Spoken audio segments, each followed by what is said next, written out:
Some of the things that are breaking your heart right now were never meant for you.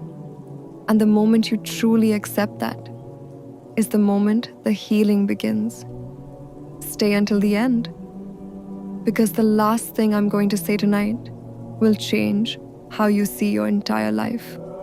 You've been running after a life that keeps moving just out of reach, after a person who keeps pulling away, after an opportunity that keeps closing before you arrive. And the running has left you empty, breathless, confused. Why do others get what I'm working twice as hard for? Why does everything I want feel like it was made for someone else? I'm going to answer that question tonight, but the answer requires complete honesty. And the honest answer might be the most freeing thing you have ever heard.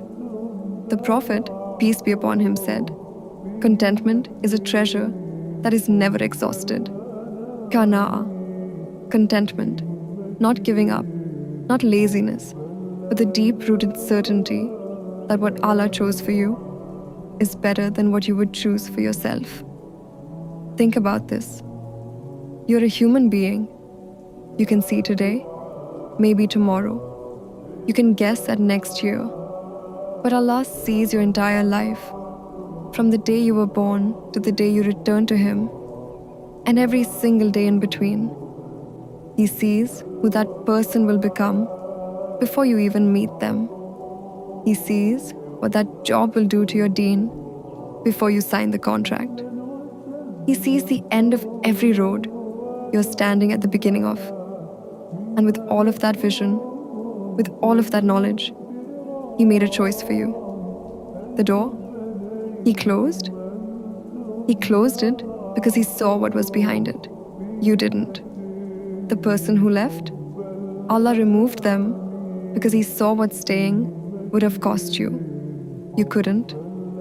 The plan that collapsed, Allah cancelled it because He had already drawn a better one. You couldn't see it yet. Every closed door in your life was an act of mercy disguised as loss. The Prophet, peace be upon him, also said, Allah is Al-Razak, the provider, the sustainer. He provides for the worm inside a rock. The rock is sealed, no light, no air, no opening, and yet the worm is fed. He provides for the fish at the bottom of the deepest ocean. The fish has no hands, no plan, no worry, and yet it is fed.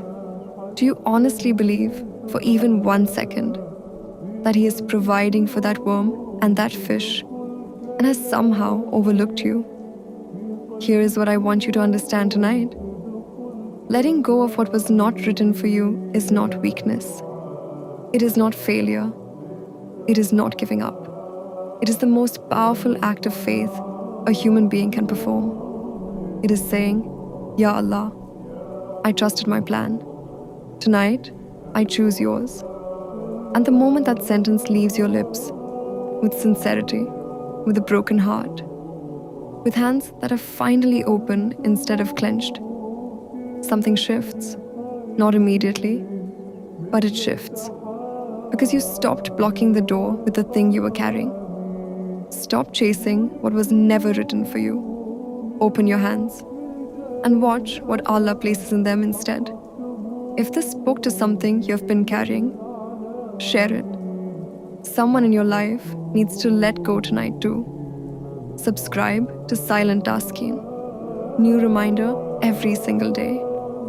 And remember, what Allah chose for you is always better than what you chose for yourself.